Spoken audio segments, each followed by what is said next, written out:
Welcome to Critical Political History, where we talk about critical political history. Today, I'm going to tell you why Calvin Coolidge is my favorite and the best president of the United States. Reason 1. Coolidge slept all day. If you want the definition of a couch potato, look no further than Calvin Coolidge. Calvin Coolidge slept for 11 hours every night and over 4 hours during the day. Calvin Coolidge slept as much in a day as cats do.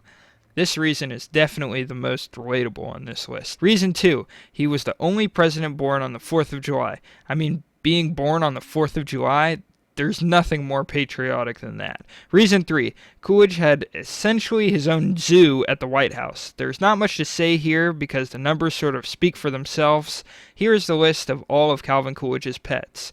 4 cats, 9 dogs, 7 birds, 13 ducks, 1 bear cub, 2 lion cubs, 1 antelope, 1 kangaroo, and 1 raccoon.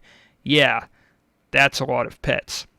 Reason 4, he rode an electrical horse for exercise. While this sounds like an ad for some weird Craigslist exercise product, I have to applaud Coolidge on this because this is the most interesting way of getting exercise I've ever heard of. He reportedly rode this mechanical horse up to 3 times a day. Reason 5, Coolidge was very quiet. Well, everyone knows this story, and it may not even be real. I'm telling it anyways. One time at a dinner party, a reporter came up to Calvin Coolidge and said, "I have made a bet with a friend that I can make you say more than 2 words by the end of the night." At the end of the night, Coolidge said to the girl, "You lose." Whether this story is true or not, that's a pretty pimp move on Coolidge's part. Reason 7, his father swore him in. When the news of Warren G. Harding's death reached Vice President Calvin Coolidge, he was already fast asleep at his parents' house. They all woke up and his father swore him into office and Coolidge went right back to sleep.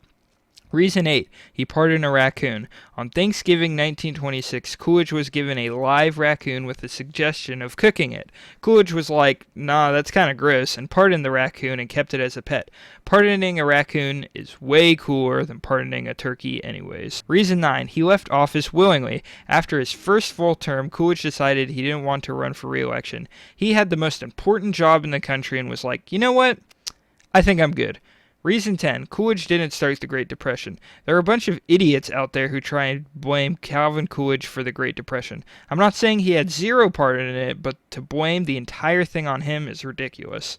If we're being serious, Calvin Coolidge is actually my favorite president because of his hands-off philosophy about government that led to one of the most economically prosperous time periods in the history of the United States. He may have been a quiet person, but he gave some of the best speeches in presidential history. He was very humble and not egotistical at all, which is rare for someone with that kind of power. He advocated for civil rights, he lowered taxes, he cleaned up the scandals Warren G. Harding left behind. The list goes on and on about why Calvin Coolidge is someone who perfectly represents what a leader should be. Thank you for watching, and hopefully we can spread awareness about how awesome Silent Cal really was.